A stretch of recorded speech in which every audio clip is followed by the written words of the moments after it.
y'all. So right now it's 50 degrees outside. It's extreme cold, freeze warning, and we not doing bad. We not doing bad at all. Right now in the greenhouse it's 11 o'clock, so sun hasn't hit the greenhouse yet. We at 78 degrees. Midwinter. This is early January 9th actually, and we have life still. We're still flowering. We still have peppers, and even one that's ripening. So we're pretty close to harvest, and this looks like it's gonna be the pepper that I'm gonna do in my Maruga Scorpion Pepper Challenge. 2 million Scoville units. I'm about to eat one. Me, myself, and I. Stay tuned for that in the next episode or two.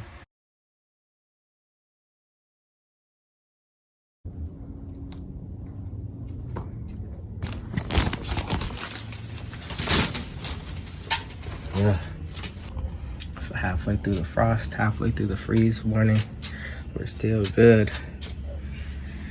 We're gonna make it. This is a good sign. When I come down here, we still got more ripening on this plant. Looking really nice. Peppers ripening, the color.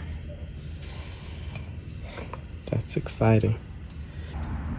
It's turning before my eyes. We've got a lot of ripe peppers on here, if you can see.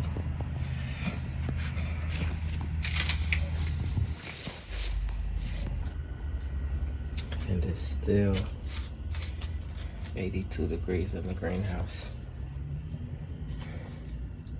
Tomatoes there, looking lush.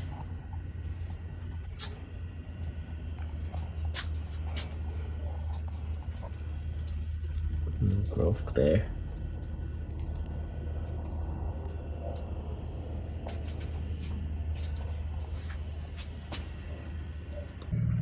So it's the last day of the frost, and I'm pretty sure we made it. We made it. We're all clear. Tomorrow's gonna be 31, but it's nothing we haven't seen. We seen 31 last night, and I'm sure we made it. But as you see here, we got the first bit of ripening on the Maruga Scorpion plant. That's doing really well.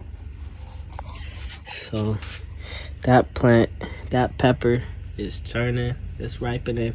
It's gonna be ready to eat 2 million Scovilles in the next challenge or so. These have a lot of color on them now. A lot of them are ripening. So we're gonna go ahead and give one of these a try, possibly today. But these will be in the next pepper challenge too. I'm gonna try one of these and one of these because they look different. Maybe these are red habaneros. Maybe they're Maruga Scorpions, who knows? So we're gonna see. January 12th, going into January 13th, we was expecting temperatures of 28 degrees at night. And sure enough, 28 degrees that night, and it was about to drop to 27. So we kept the greenhouse at 70 degrees that night. It's very, very possible to keep your plants nice and warm, even through freezing temperature in Arizona's winter.